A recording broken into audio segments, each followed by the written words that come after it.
Welcome everybody. Thank you very much for joining today's session on copper and potatoes. My name's Hugh Blogg. I'm from Soil Association. Very excited to be here. Thank you to ORFC for having us at this session, having this session booked. And thank you to my colleague Jenny and volunteer Helen, ORFC volunteer Jenny, Helen, for helping out. Big thank you to Organic Plus as well. They've been providing the funding really for this research, which has been so important in hopefully moving this whole debate forward. And of course, a big thank you to our speakers today. We have some expert speakers in this session.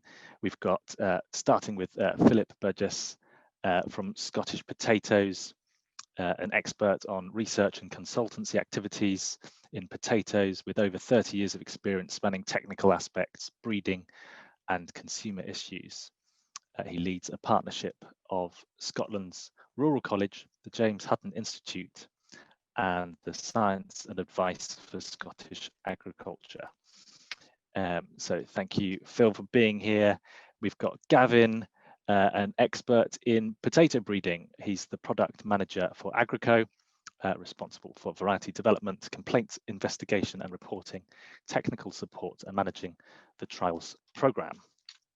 And a big thank you as well to Amanda Frisby from Waitrose, who is here with us today as well. Thank you. A fresh produce technical specialist with many years practical experience of growing, processing and supplier technical management. And she was instrumental in Waitrose's work on varietal development, focusing on the experience of consumers and delivering agronomic improvement for growers. So exciting session lined up. I think we are competing with one on Guy Watson. So thanks for making your way over to this one, and hopefully we'll have more filtering in during as we go. Just a little bit about housekeeping, Zoom housekeeping. Usual thing, just when you're not speaking, if you could make sure that you're on mute so we don't have background noise, that'd be brilliant.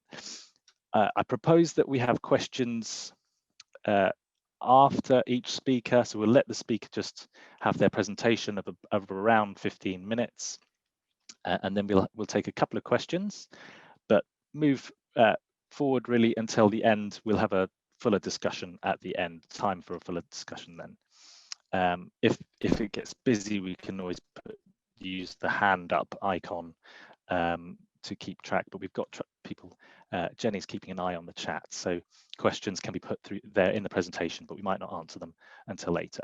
Anybody that's tweeting, you can see all of the essay of tags there on this page, and that'll be shared in the chat as well. Please do use those, and we've got them for the speakers as well. So yeah, anybody who's doing social media side of things, that would be great. Okay, so welcome. A little bit about the Soil Association here for you to read. I'm just going to actually talk to you about what it is that I do. I'm part of the producer support team, part of the charity side of Soil Association, and it's really driven by research projects. So we're constantly acquiring projects, and they often are linked with, quite heavily linked and working closely with farmers. And often farmer-led in their thinking. So two main projects, you can see their logos here, Relax and Organic Plus. If you haven't heard of them, they are looking at contentious inputs in organic agriculture and pathways away from that, really looking how do we improve organic. And one of those contentious inputs is copper. I did a briefing paper on looking at the topic that we're discussing today at the end of 2019, and Jenny will put that in the chat as well for us. There's a downloadable PDF if you wanted to have a look there. Great, so yes, thank you to Organic Plus for the funding of this important research. What I'd like to do is just set the scene for today, in case there are some of you that aren't up to date with this. So in December 2019, AHDB submitted an application for an emergency authorization of a product called Funguran Progress for the control of late blight, and it was approved later on the 10th of July. But significantly, this time round, it was a devolved nations issue where England was the only country where it was authorized. So Wales, Scotland, and Northern Ireland did not have this product approved. So there was a range of stewardship requirements put in place for the use of this copper product manufactured by Certis. It was to do with its product and waste restrictions. So that's really any treated crops or products from those crops were not to be used for animal feeds. There were more stringent sales documentations to trace them along the supply chain, and there were export restrictions as well. So that's organic potatoes treated with this product not being exported into EU member states due to the potential exceedance of the maximum residue levels. And to demonstrate the stewardship, there were things like just a more sort of enhanced record keeping of use and the area that it was applied to, and obviously location, heightened traceability, again, looking at the supply chain, making sure we know where those products have gone, and evidence that none of it was used, in fact, to feed livestock. So this is setting the scene really for the future of emergency authorizations. Where does that leave us? It was dependent upon demonstrating that the stewardship requirements had been met. So it was really important this time round, to demonstrate that those had been met. And Soil Association's role was to collate the usage information from licensees and pass it on to HSE. Sarah Hathaway, who's the senior technical manager, who had her head more in this application, said it was a really difficult time and only England approved it, and noted that if the stewardship requirements weren't met, then there would be no further EAs issued. There was also the fact that the approval came late. So the question of whether licensees would have used it, she was expecting not to. Due to arriving late on the scene. So that's just kind of setting the scene for a rather unsustainable, precarious approach of yearly emergency authorizations that we've found ourselves in. And that even this year or last year, it crumbled so that only England was approved. So it's and even that was looked touch and go. So we need to find out how we can deal without copper. What are the strategies that are more reliable than this one? Just before I hand over to our first speaker, Phil, I would like to just invite you to try a bit of tech here. It's gone. No, this is because of doing a different thing. It's on Mentimeter. If people have used something called Mentimeter, I just would like to gather the expertise in the room. So Jenny, if you're able to share the Mentimeter link in the chat, it's really straightforward. You can do this on your phone or on a browser. Just mentimeter.com, put in this code that's in the chat, and then just populate it. You'll see I've put my location and that I'm working from Soil Association. You can feel free to put your name, but it is people can see it, whoever has this link. But it'd be really nice to get a picture of who's on the call, where your expertise lies, what it looks like. Brilliant. So with a first in, we've got Helena, London, kitchen gardener at Kew. Thank you for filling that in. And what would be really lovely is if this populates gradually as people find their way to that website. You'll be able to do that for the remainder of the session. Okay, I think then let's hand over to you, Phil, if you'd like to get your presentation underway. Thank you very much. Okay, hello, can you hear me? Yes? I should now be sharing my screen. Can somebody confirm that? Yes, we Good. can see that. Thank you very much. Well, thank you very much, Hugh, for that introduction. And I think you've helped put a lot of what I want to say into quite a lot into context, which is very, very useful indeed. So, and thanks for your kind introduction. I'm Philip Burgess, and I lead up an organisation called ScottishPotatoes.org, which is a grouping together of the main organisations involved in potatoes, consultancy and research in Scotland. So my role is to try and bring the forces of those three organisations together to benefit the wide potato sector, not just the organic sector, but also the conventional sector as well. So this just brings together the three logos and the three institutions together into just a partnership between them, really. At ScottishPotatoes.org sounds like a large organisation, but it is in reality just myself trying to bring together the parts of these different organisations.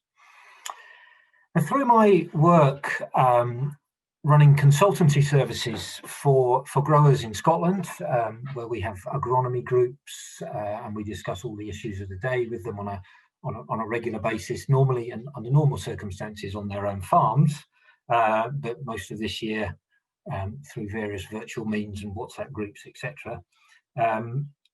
I became aware that some of our organic members were feeling a little bit left out with the sort of things we were doing. And at the same time, I also became aware of the Rural Innovation Support Service, because I was involved in another one of their projects on PCN control. And I realised that there was a potential here to put together a project with the Rural Innovation Support Service to support organic potato growers. So the RIS, as it were, in effect provides a facilitator to bring together groups of people who can then, once they come together, look at new and innovative ways of working. So it doesn't provide large amounts of money to do research trials and such like, but what it does do is it brings together a group of people who can look at a problem and say, actually, if we do this, that and the other, we can work together to make things work better than they were before.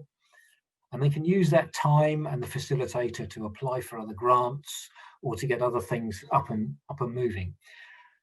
So I managed to pull together what I think is basically all the, what I term commercial organic potato growers in Scotland, along with the organic support organisations, and back that up with the technical expertise that is available through the organisations that I represent.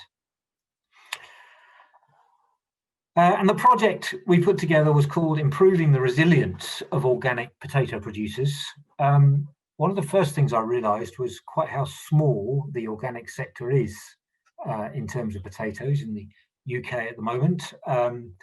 And this is illustrated by the graphic on the right-hand side, which, unless you've got a huge screen, it's probably not large enough to find the 1% of organics that is hidden within this AHDB and that sort of graphic of the industry. So 1% of the UK potato industry is organics.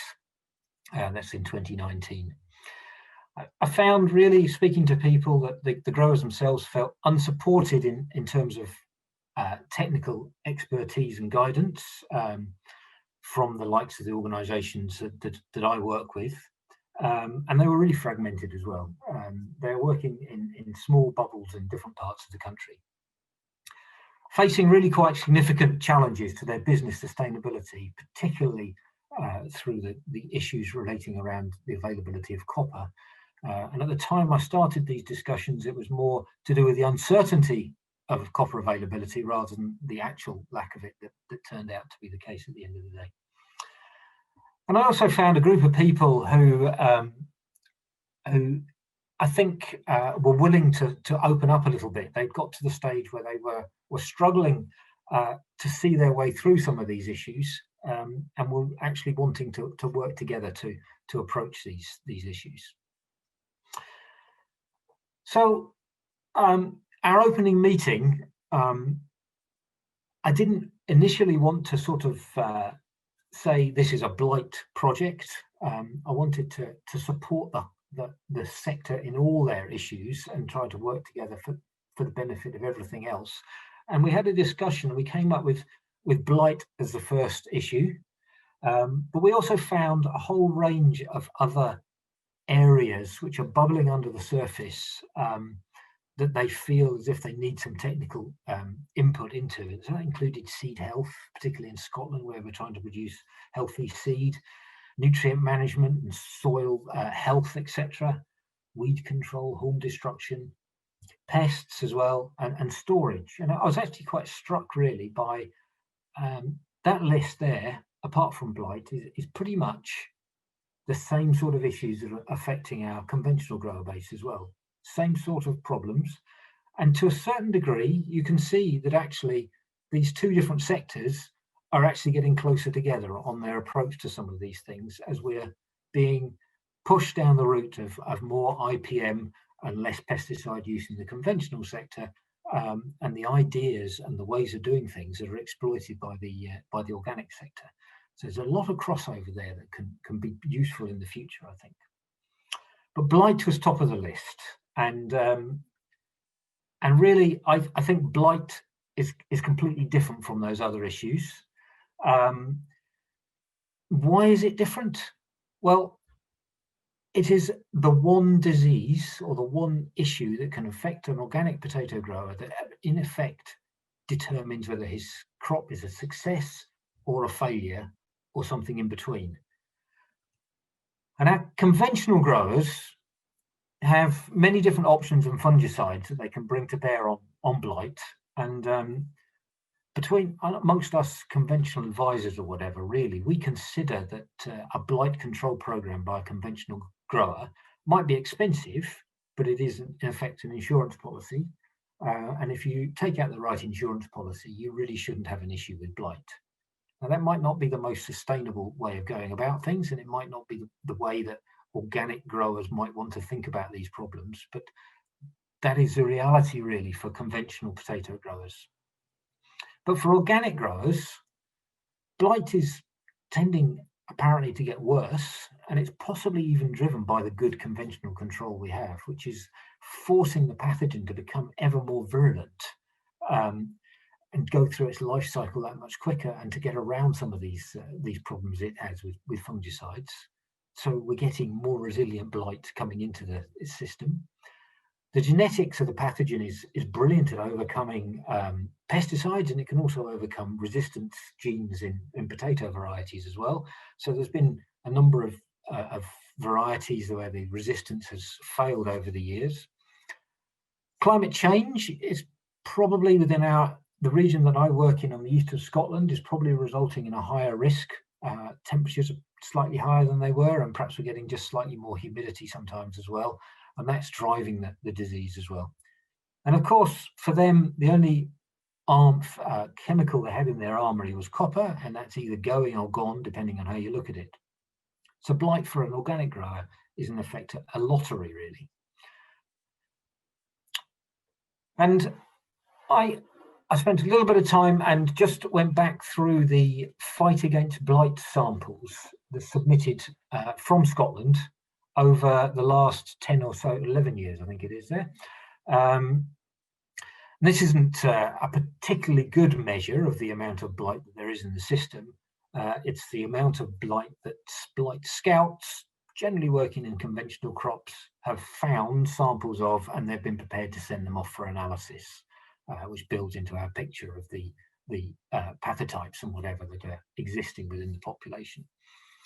And in a year when they're easy to find, we get lots of samples. In a year when they're difficult to find, we get a lot fewer. And if we look at this graph here since 2009, I think you could identify 2011, 2012, 2014, and 2019 as bad blight years, when really, without the use of copper for organic growers, they really would have struggled to be able to control the epidemic.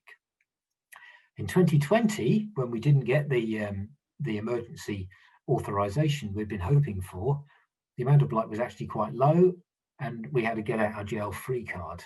But in 2011, who knows what the situation is going to be for us. So we spent some time looking at doing a feasibility assessment, really, of the different methods that we might bring to bear on controlling blight. We can optimize the use of copper, but as Hugh has pointed out, that's actually much more difficult now than it was when we were having these discussions. We looked at soil remediation, which is concerned in the amount of copper that's in soil and how that might affect the disease. But actually, we basically found that the amount of copper in soils in Scotland is generally very low. It's a difficult thing to achieve and probably not a great deal of benefit. So we put that one into red in this grouping here. We could change the agronomy. That's something we could start to do now.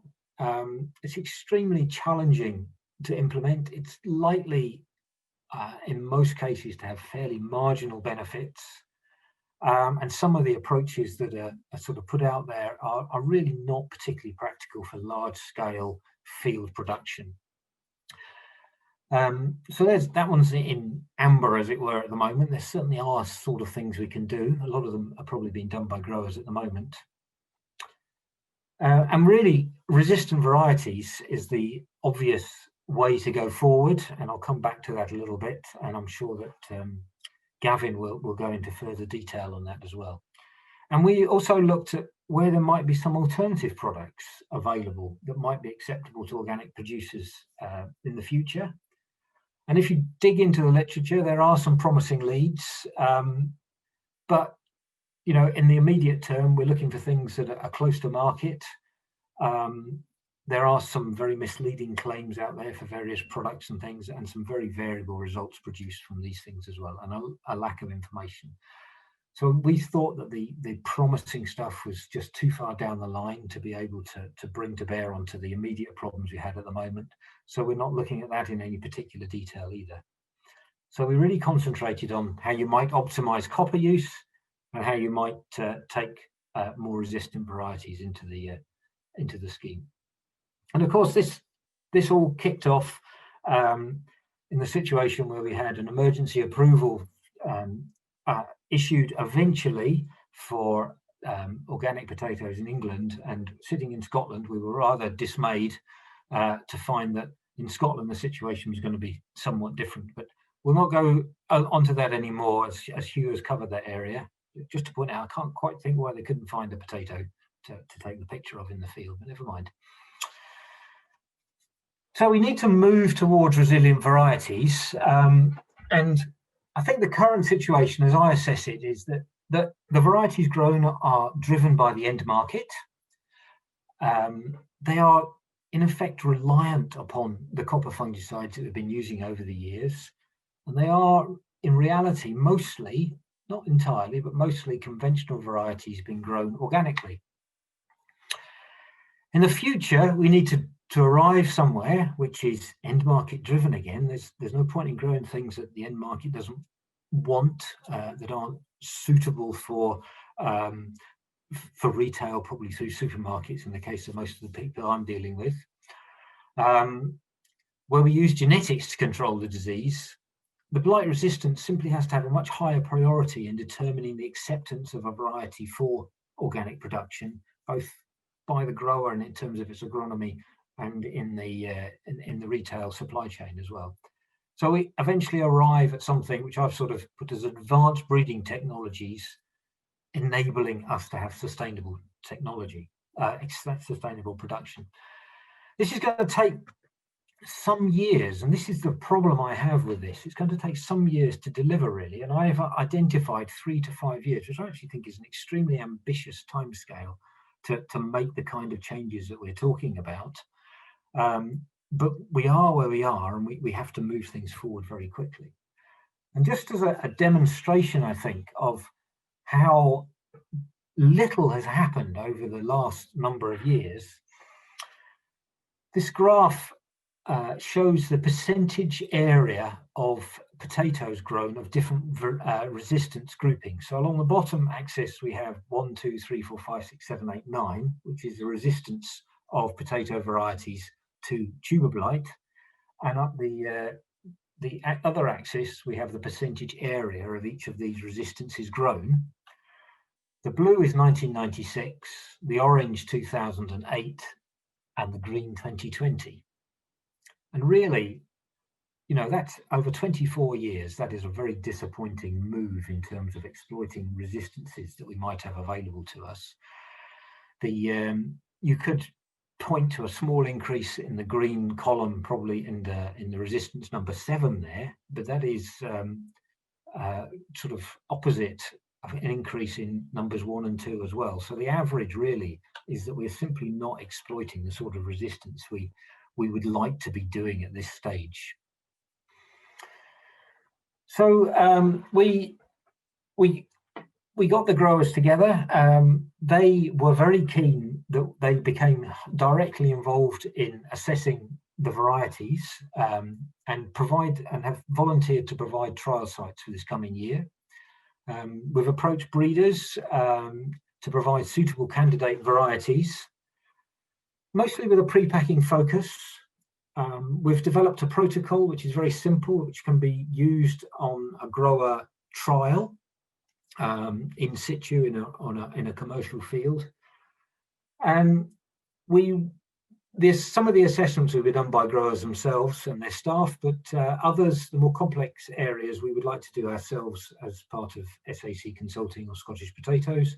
And we will do the data analysis across the 4 different sites that we're likely to have, which are indicated by the leaves in the map of Scotland. And the green and pink areas are where we grow potatoes within Scotland, and that's the higher land capability areas. What we need to develop from here is engagement with the supply chains. Once we've got something up and running, we need to start to engage with all the different supply chains and make sure that they are fully on board with the sort of thing we're trying to do. And I hope that we'll end up with able to develop a sort of agronomic package for these different varieties, so that when they go out into the field in more commercial areas, we're able to tell the growers the best way to grow them. We're also, importantly, all the data which we will generate through this piece of work would be shared amongst all the members of this group. Whereas previously they would do little trials themselves or little experiments with different sort of varieties and whatever, and not share that information. But I think with this wide geographical spread and sharing of data, we can really move things forward. Sorry. We have there's quite a number of different challenges in moving this forward in a rapid way. We have issues around seed availability, because we can't import seed into Scotland because it's a high health region. We have to have our own multiplication within Scotland, and that can put a brake on the speed and availability of varieties. We're going to have to look at the management of this resilience in the future as well. There's no point in putting one single variety out there which then breaks down in resistance in a couple of years' time. So we need to understand the genetics and make sure that we're using that in a responsible fashion. We need to bring on the supply chain, as I said earlier. And simply the biggest challenge we have is the speed of the change that we actually need to bring into place here if this sector is going to survive the next number of years before we can get these varieties growing. What we would like to do in an ideal world is put this alongside a more emergency authorization for use of copper in a very time-limited fashion to allow us to get to this kind of stage. I think it's unfortunate that previously this sort of emergency approval hasn't really been used as well as it could be by the organic producers themselves to enable them to make this change. But we are working with a few others to try and put into place a sort of a stewardship program which is added to and directly related to the variety trials we're going to do.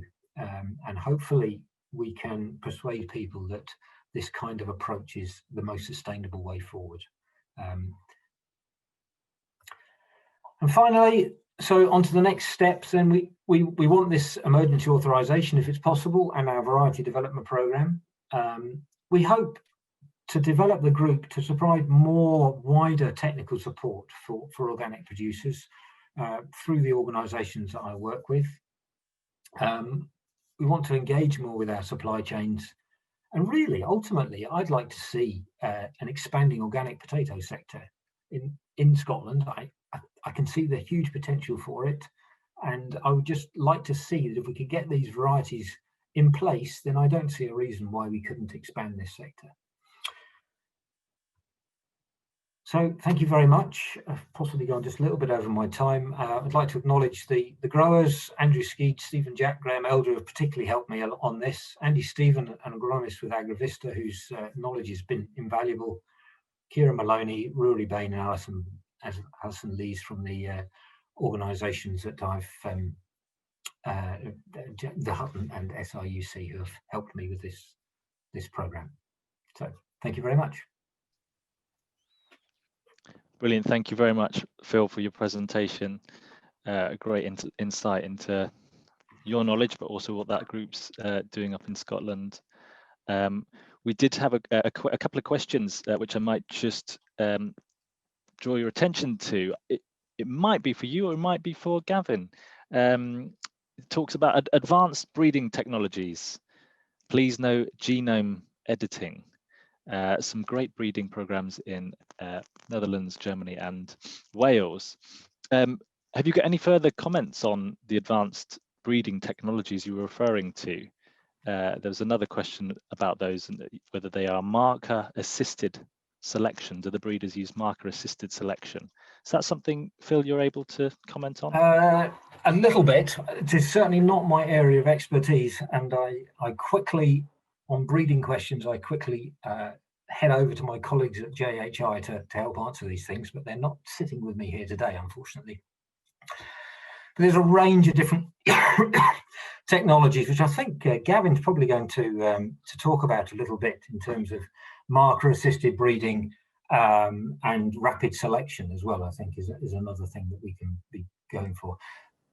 There is, in the background here, absolutely the availability and the possibility to use GM technologies as well in here. And I know that's a very controversial topic. It always has been, it always possibly will be. But there is a potential route which could be gone down by, well, the politics of this appears to be changing just a little bit at the moment, and I think it's possibly another issue where England and Westminster are separating even further from the Scottish government. Gavin, you've come on the screen in front of me. Are you wanting to say something? Yeah, just to say, yes, Agrico do use marker-assisted breeding. Okay, thank you. Were there any further questions at the moment for Phil on his presentation?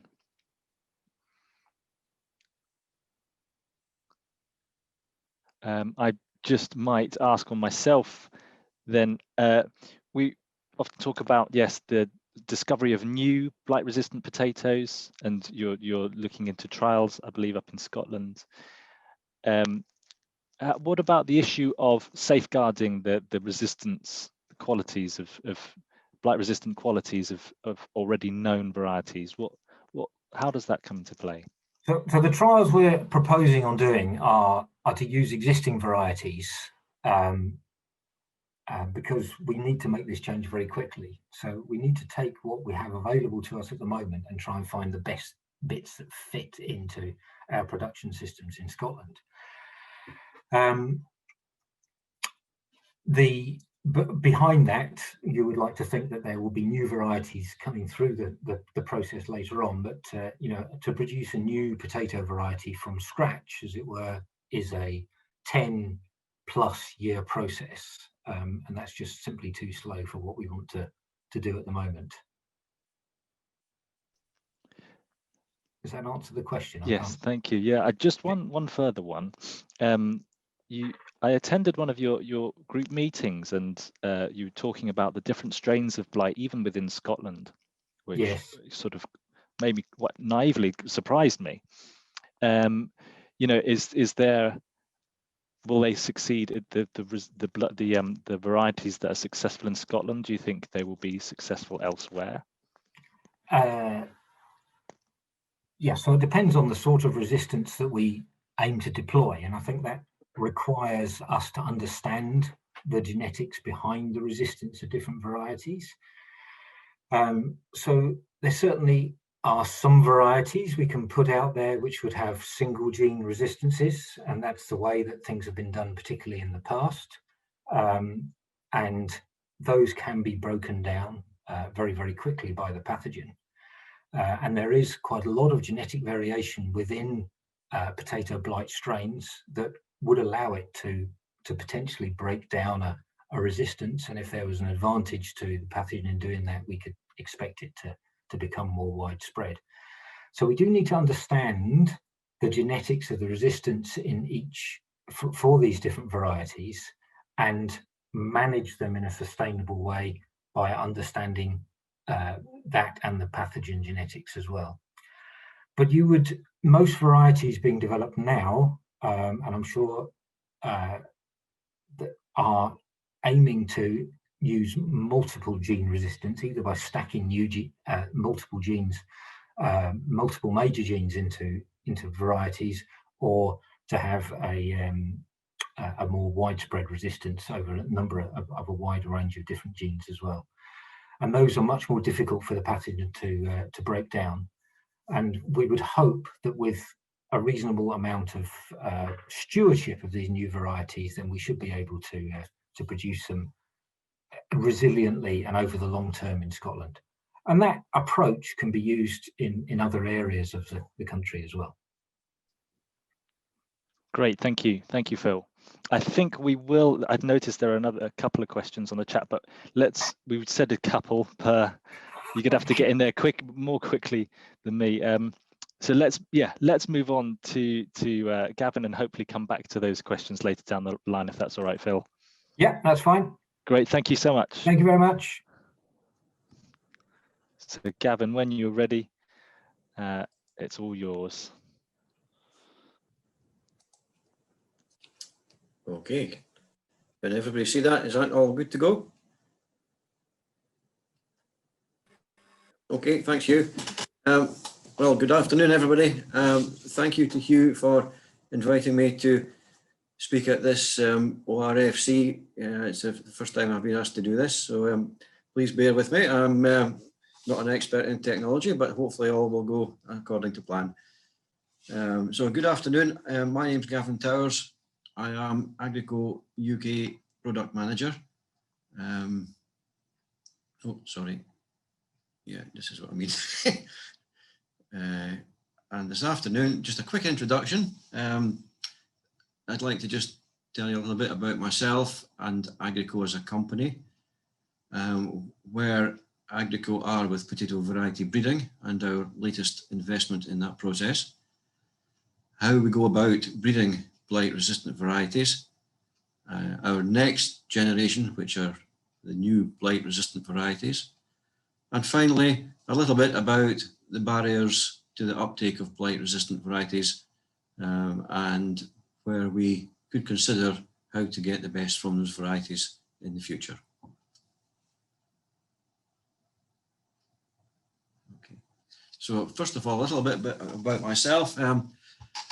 I've been in potatoes for a long time. I first started growing potatoes in Father's garden, and ever since then, I think every job I've had has been involved with the potato crop in one way or another.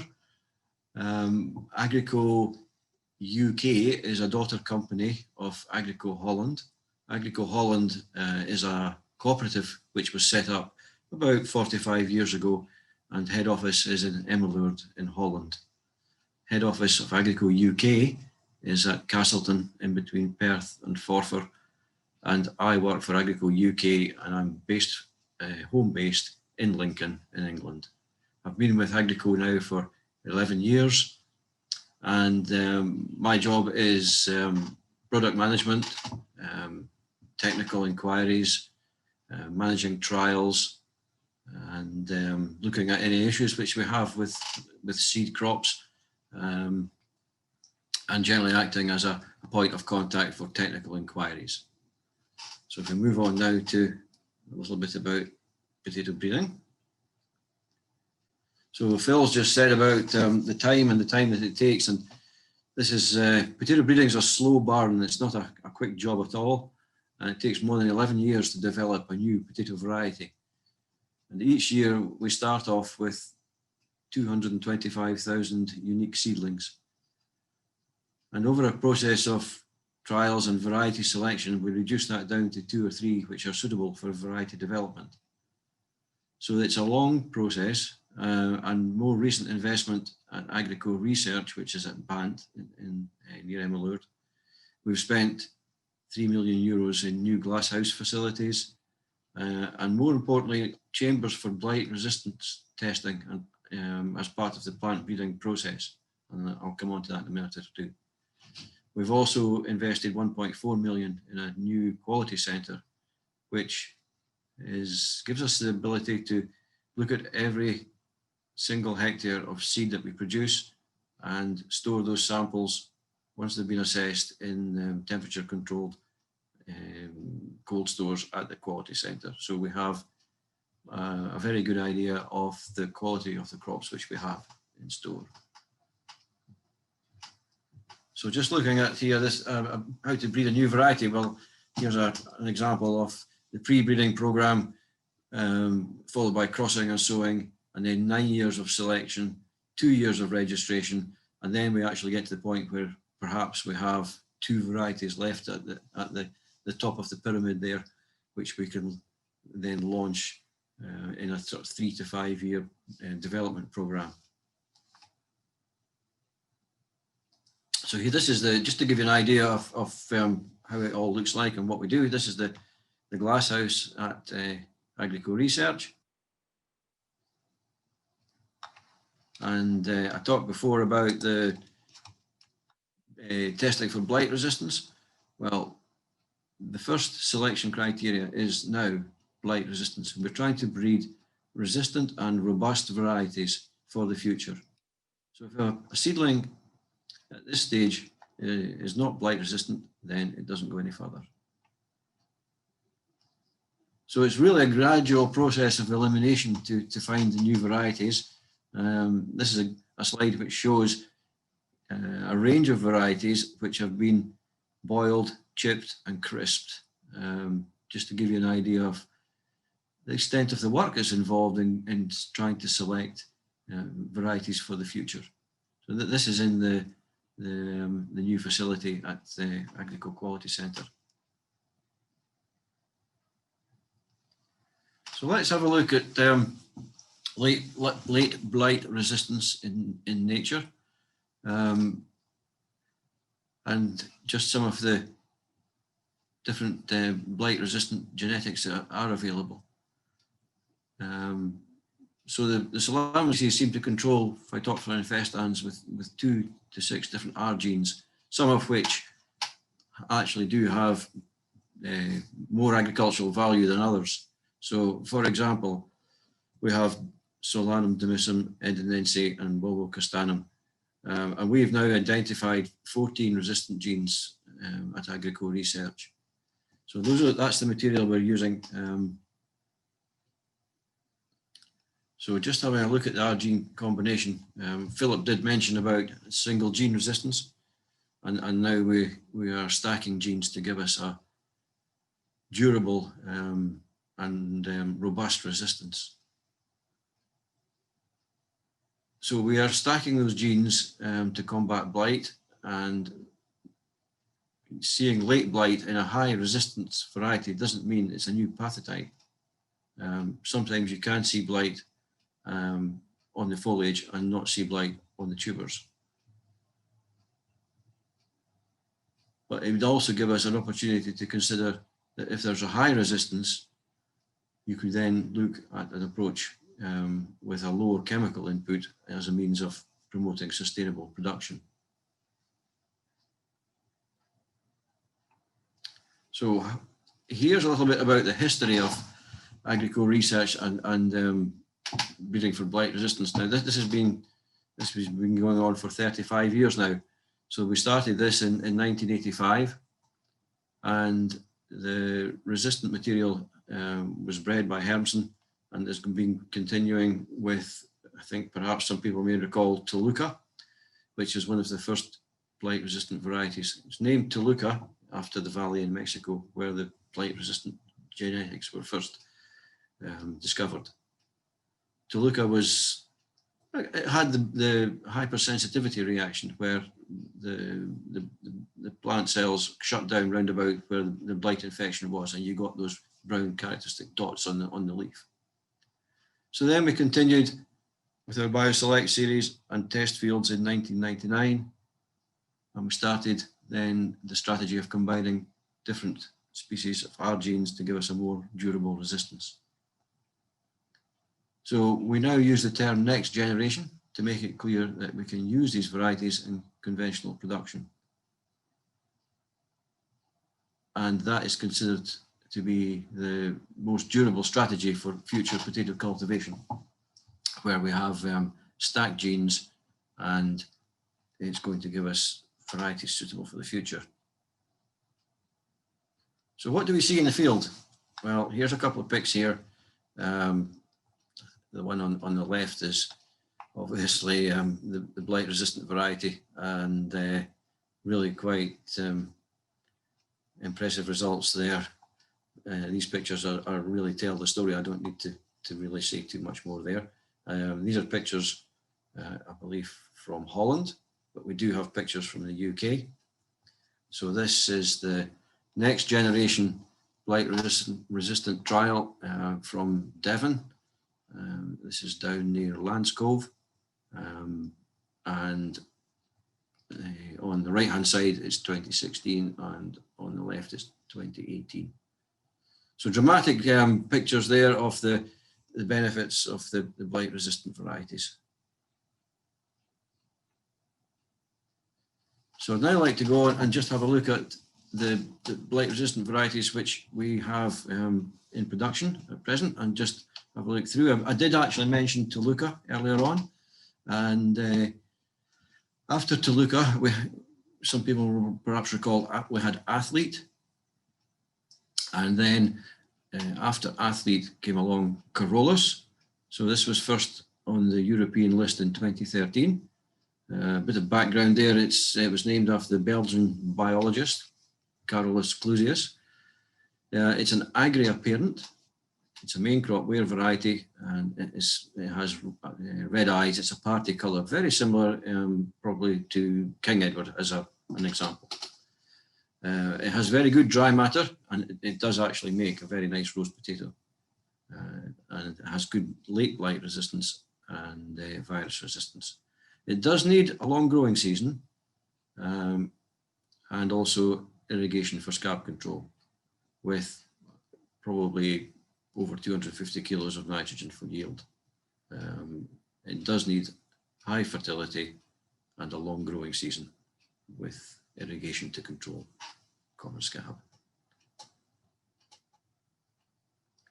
If we move on now to Alouette, Alouette was the next variety, if you like, coming out of the breeding program. So this was on the European list in 2014. It has a Laura parent. It's a main crop variety. It's red skinned and yellow fleshed. It's good virus resistance and good foliar and tuber blight resistance. And it also eats extremely well. It's a very attractive sample there. Hugh will remember seeing this sample. This was in the field at Cambridge down at Duxford last year. Moving on. One of the newer varieties now coming through. This is Twinner. It's been on the list since 2017. It's an early maturing variety with large tubers and yellow flesh. Think Estima maturity. It's quite a determinate variety, so it needs to have probably 250 kilos of nitrogen, but it does have good late blight resistance in the foliage and the tubers. The cooking quality is rather firm, and the taste is very good. And then following on from Twinner, we have Twister. Both these two varieties were bred by the same seed house in Holland. But Twister is the, if you like, the sister variety, but just 1 year later. So it's on the Dutch list in 2018. It's a main crop ware variety with a high yield and a Baker fraction. The tubers are slightly different from Twister in that they are round and more round oval shaped. The skin is yellow and so is the flesh. Again, good late blight resistance in foliage and tubers. And Twister also has good common scab resistance. One caveat there at the bottom in red, be very careful, do not apply herbicide metribuzin as it is very sensitive. So now we'll look at some of the newer varieties. And first one here is Levante. So this was on the Dutch list in 2019.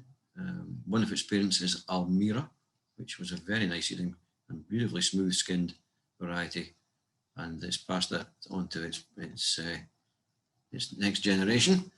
The skin is smooth yellow and the flesh is light yellow as well. Tubers are long oval, as you can see there, and it does eat very well. It's a very nice potato to eat. Levante. And the next one is actually a crisper, as you can see by the shape there. This is Beyonce, which has only recently been named in the last 18 months. It's a main crop crisping variety with good dry matter. Tubers are oval round, has long dormancy, so suitable for long-term storage. Obviously, with changes that have been happening with storage chemicals, then that's a plus point for long dormancy varieties. It has good late blight resistance in the foliage and the tubers as well. And now we move on to Fenner. Fenner has an athlete parent. That's just where it gets its very good blight resistance from. It was only named last year. It's a table variety with good dry matter and could also make home fries. Home fries we perhaps would associate more with a sort of European market, but certainly as people look to do different things in cooking at home, there's an opportunity there for a variety which you can make your own chips with at home. The tubers are long, oval, eyes are shallow, and the flesh is light yellow. And it also has a very good skin finish, good dormancy, and it's suitable for long-term storage. And now we move on to Jackie. Jackie is a salad variety, and the tubers are round and light yellow fleshed. It produces a very high tuber number, up to 40 tubers per plant, with over 2 million tubers per hectare in that marketable yield 20 to 35 size. That's the small punnets and the small packs which you see in the retailers. Its blight resistance is good. It comes from its athlete parent. Its other parent was Anouk, and Anouk was a very round shaped tuber. So we've now got the Anouk crossed with athlete to give us Jackie. So we've got the correct shape and the blight resistance. Lots of interest in this variety from all the retailers and packers. In terms of yield, tuber number, it's something which we haven't really had as Agrico as a business. We've probably been mostly known for our white packing varieties in the past and more recently for our processing varieties. So it's quite exciting that we've really got a salad variety now which has come through the breeding programme, which is offering the benefits of good tuber numbers, nice shape for the UK market, and also the good blight resistance. There was one crop grown this year and no blight spray was applied to it at all. Okay, as Phil said, it wasn't a year where there was, we were chasing blight, but we know that there's an opportunity there to control input costs. So finally, Hugh asked me to look down to barriers to varietal acceptance. So I had a bit of a sort of brainstorm on this one, and I just put down things that I could think of. And the first one up there is grower acceptance.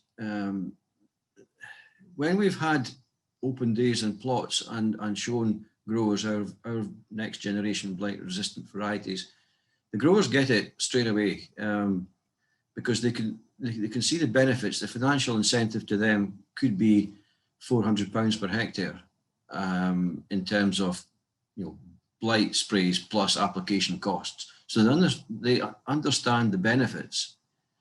In a previous career, I was involved in more in the sort of production of potatoes and farm management, and that I can really get to grips with this, because this is a huge cost. It's an awful lot of work, and it's when the blight pressure builds up, it's at least once a week, and growers can see the benefits of these new varieties straight away. But then the next question always is, if I grow this, where do I market it? Who's going to buy these potatoes from me? And this is where the retailer lists of varieties are seen as a barrier to introducing these new varieties. And I'm talking here about growing them in a sort of, in conventionally as opposed to organically. Because if you grow a variety, you have to have a market to sell it. Other thing I thought, well, perhaps reluctance to change, do something new. And I think if I was back in production agriculture, I would be looking to monitor and manage the blight pressure with the variety. And I wouldn't be saying don't spray, don't apply chemicals, because I think if the blight pressure does build up, then it would be something which would be very prudent to be very aware of. And I would be probably spending my money in some sort of in-field weather monitoring data station. But using the blight resistance as a big part of the overall package of controlling blight in potato crop. Another barrier I thought of, could it be perceived as GM? Well, Philip's touched on this, and one or two questions have come in regarding it. And the answer is it isn't. So we need to keep that as a plus. It is a plus point in terms of it's not a barrier to the introduction of the new varieties. We have Agrico over the last couple of years. We've had open days. Hugh's been along and joined us on those days, and we've had field demonstrations. But we've really struggled to get lots of people to come along and see these varieties which we've just looked at in the field. And this knowledge transfer thing has been quite a challenge. And I'm part of my job is the trials and to get people to come along and look at these things and put this in front of people. So there's a bit of work there, and obviously the year that's passed, we've not been able to have our field days, all of the field days that we wanted. But looking forward to 2021, we will be doing that, and we want to get other aspects of the whole supply chain to come and have a look at these varieties in the field, come and see what they can do. I had a little thought about carbon footprint, but yeah, if you're not applying 10 blight sprays, is there any reduction in your carbon footprint? And the answer was no, it's only a small difference. So moving on. I think we've got a very good sustainability story here, and waste reduction, because crops can be allowed to grow out. You don't no longer have to take crops out, removing the haulm, so crops can be grown out to their full potential. In terms of integrated pest management, the variety is always the first key decision, because that is the biggest thing which you can influence and varietal choice is so important. 40 years of plant breeding has given us this opportunity to change. There are other varieties in the potato category too, which is a barrier. I mean, we've got, for example, Maris Piper as the #1 variety in the UK, and if Agrico introduced Maris Piper today, well, people would be somewhat sceptical. It's no longer acceptable to apply copper. Customers don't want, maybe they don't know, but they don't want crops which have been treated with copper. We are losing actives. The chemicals are coming up for review, and it's resulting in actives being withdrawn. So resistant varieties can be used to feed a growing population. I found a little figure somewhere which said that in 2019 the blight cost was this is worldwide, was $5 billion US. That's a huge cost.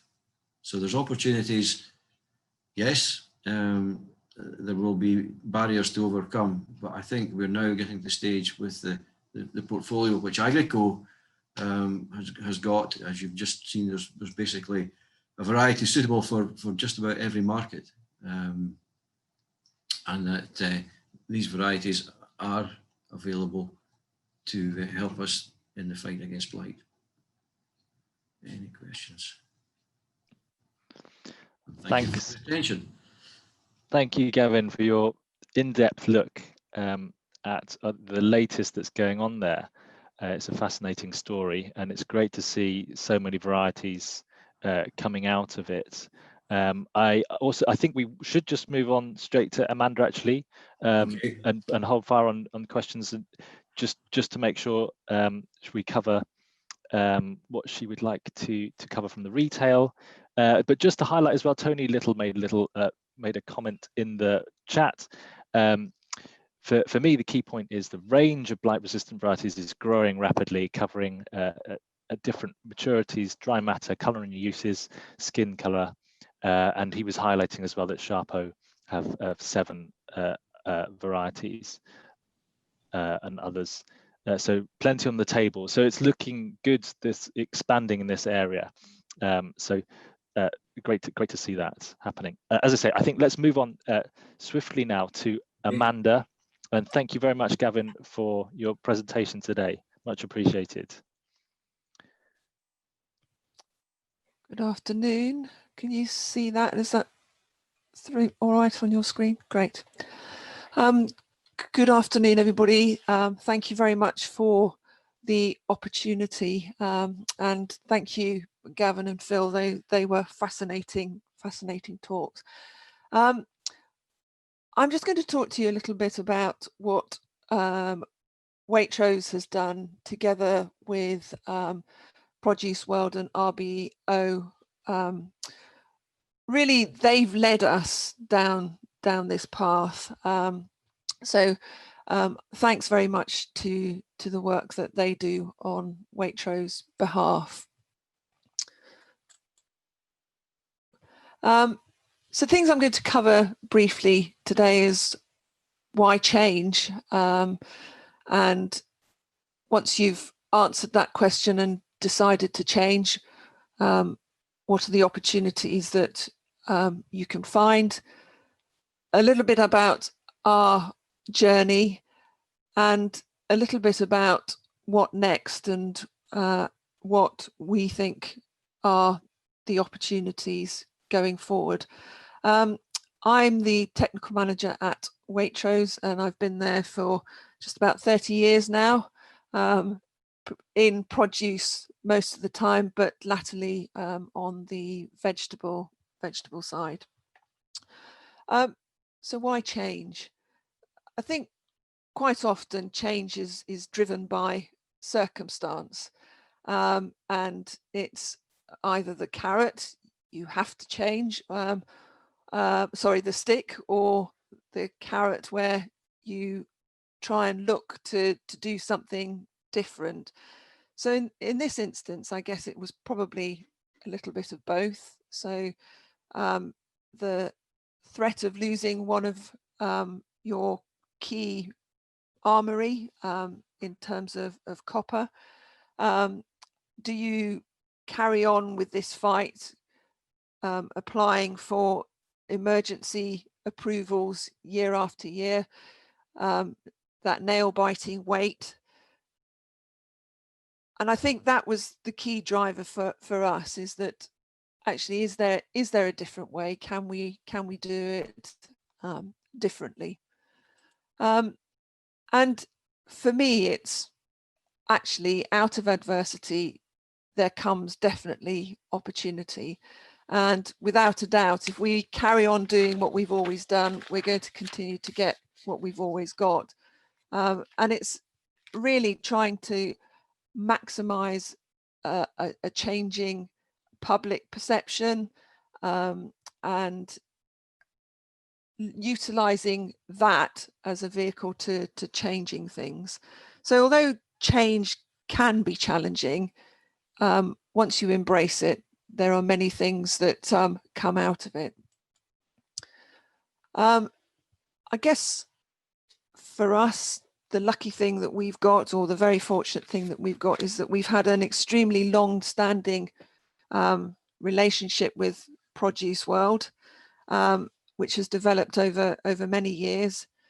We are like-minded in terms of what we're wanting to achieve, and the environmental side of production has for a long time been an important part of what Waitrose has done, and in reality it remains an absolutely key part for all retailers. So the desire to remove copper was something that met both our aspirations, and led by Produce World really in 2016, when initially copper was being revoked. They were already looking at the opportunity to grow potatoes without the use of copper. I think one of the things that's how we can realize an opportunity is to go back and look at quality, and understand what that now means to the consumer, because as retailers we're all the same. We're all saying that we're wanting to sell the best quality, and absolutely, for me, you know, functional quality is what you see, what you taste, what you eat, but the aesthetics and organoleptics is only a small part of the quality that consumers are now looking for. And the technical side of quality in terms of the ethical strategies that products are grown under, the sustainability, the environmental credentials, are now key expectations of consumers about quality. And I regularly now get questions or complaints or whatever it may be in terms of consumers wanting to know the technical side of quality. What are we doing about that? And I think the sustainability agenda is really at the forefront of many consumers today, and in particular the younger consumers who are facing into climate change. So we've got an audience that are receptive to trying to do these things, which I think is a massive benefit for us. And in all honesty, organic, that is a ethical, a sustainability, a strategy, or a piece of quality that an organic consumer might buy into. So I think it's important to remember this part of the picture as we decide what to do in terms of developing new varieties. Now, already speakers have spoken about the barriers of getting more blight resistant varieties, and I've picked up a similar theme to what they have. Obtaining organic seed is a challenge, and I think even today in many occasions we are having to get derogations to use untreated seed to plant into organic systems. So the market is small, and therefore in terms of the breeding and seed houses, there's been a lack of investment. But tapping into what Gavin was saying in terms of what can we do in the future, I think as we come closer together between conventional and organic production, there's an opportunity there. So I can see that is something that in the future we can square that circle. Traditionally, and I mean traditional old blight resistant varieties, actually had poor organoleptic and aesthetic qualities. And really they were being grown because they were resistant to blight and didn't really have the end consumer in mind. Many organic growers have tried to circumnavigate by using non-resistant varieties and try to beat the blight, so harvested the crop before it's reached its full crop potential. And picking up on Gavin and the carbon footprint, I think any crop where you're not reaching its full crop potential is going to have a big impact on carbon footprint. So I think, again, there are opportunities in terms of the blight resistant varieties moving into conventional. And I guess while copper was still an option, why change? You know, we've still got something there. Come, if there's a problem, we can utilize it. And something that again has been picked up, getting consumers to buy into new varieties. And again, I believe that to a degree we have done some of this on the organic side, but it's certainly something that we should be looking at how we can move that into the conventional. So at that time in 2016, we were on the hunt for blight resistant varieties that are high yielding, capable of being stored and delighting the customer. No surprises there. We want, you know, all of us want that holy grail, because ultimately that will deliver for all of us. So a little bit about our journey, which, as I said, started in 2016. And Produce World decided then that they wanted to grow organic potatoes without the use of copper, and for their growers to do the same. So we agreed that that would be the course of action that we would take. And at that time, they also decided to just have a look at the efficacy of copper as a blight control. And actually, it was a little bit hit and miss. It depended on when it was applied, the canopy, various. So the efficacy wasn't as good as it could have been.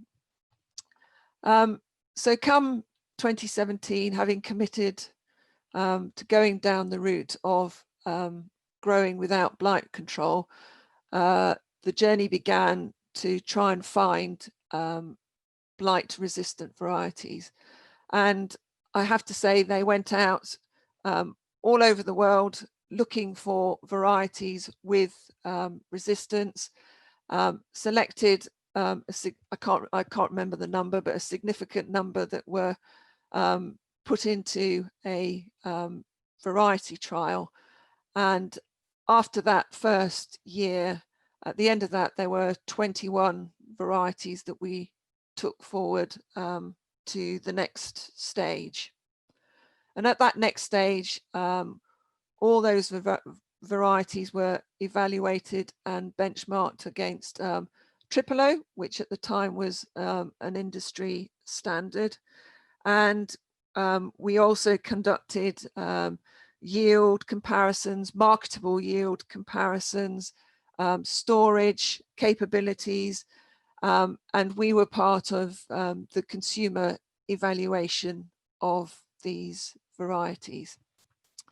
And we had some success, and out of that, we then selected to take forward, I have to say, a few of your varieties, Gavin, but Kelly, Acoustic, Orla, Gatsby and Harry were taken forward as main crop varieties.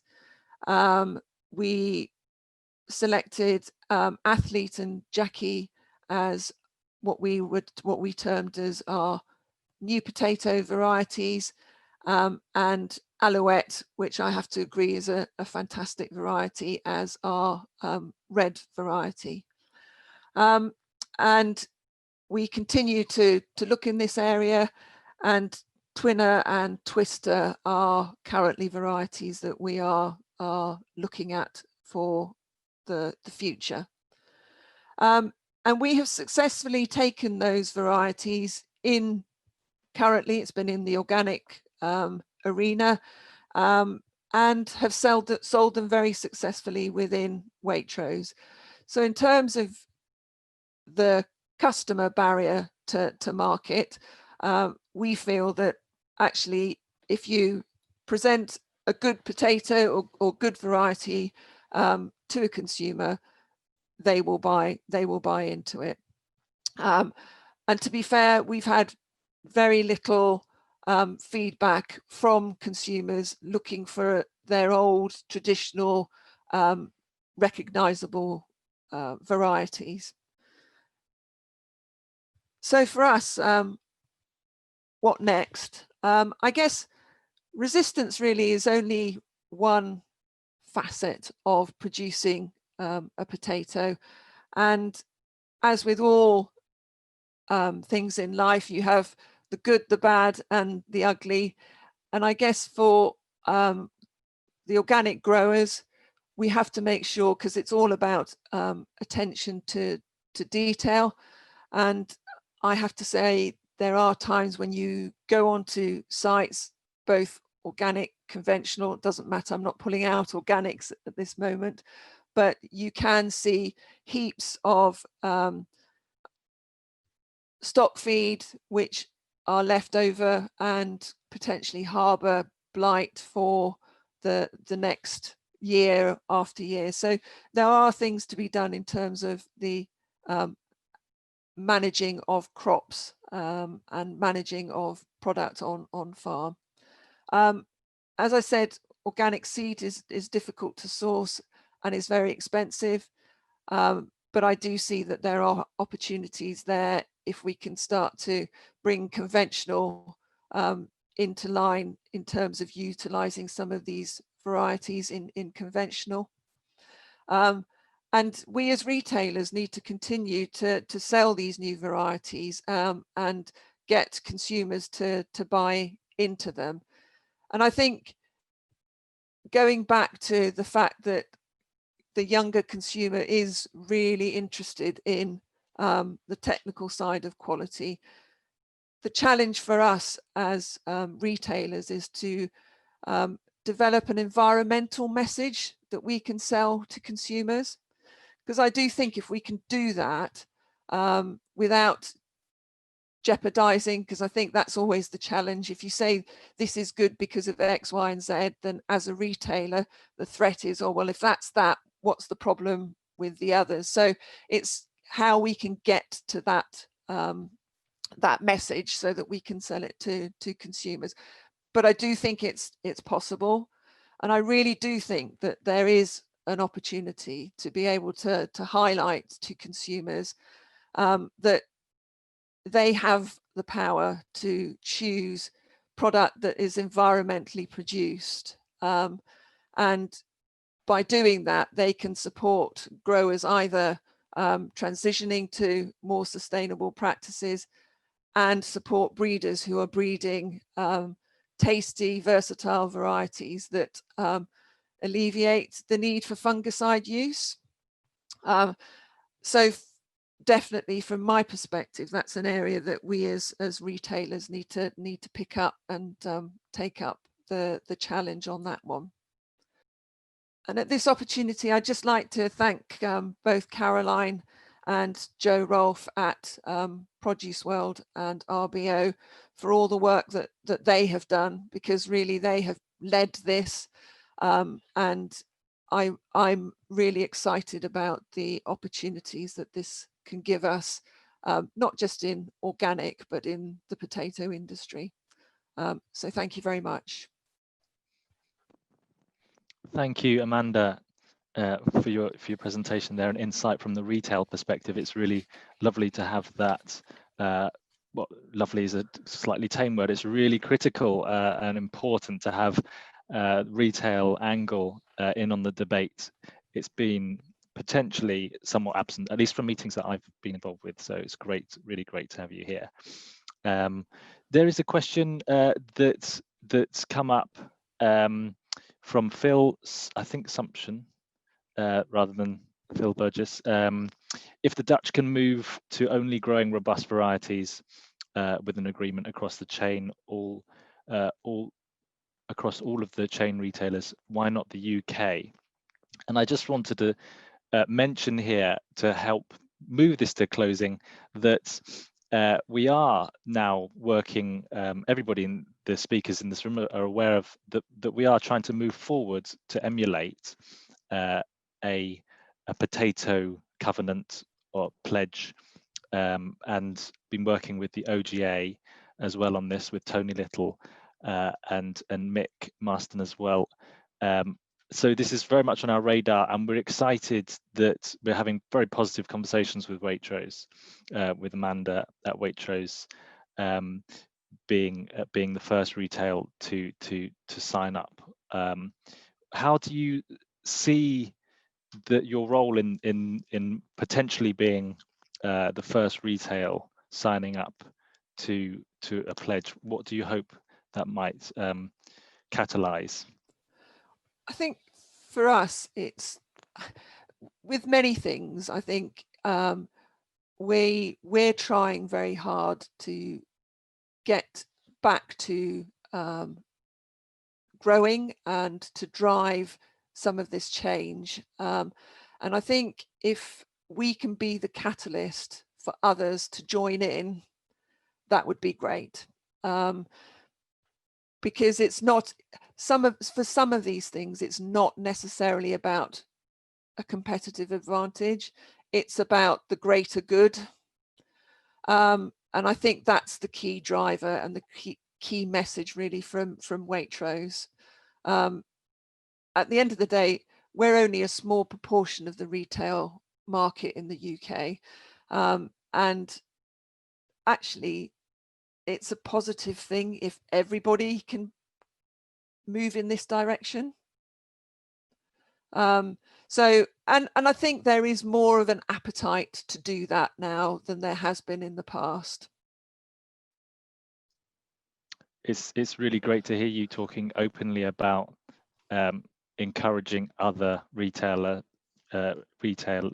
from the sector on board, and hope, really leading the way in this and opening the door for that. So as mentioned, it's a priority of mine and I think a few others on the call to be working on this pledge over the next few months to really try and, as I say, emulate what the success that we've had, that we've seen with the Dutch covenant.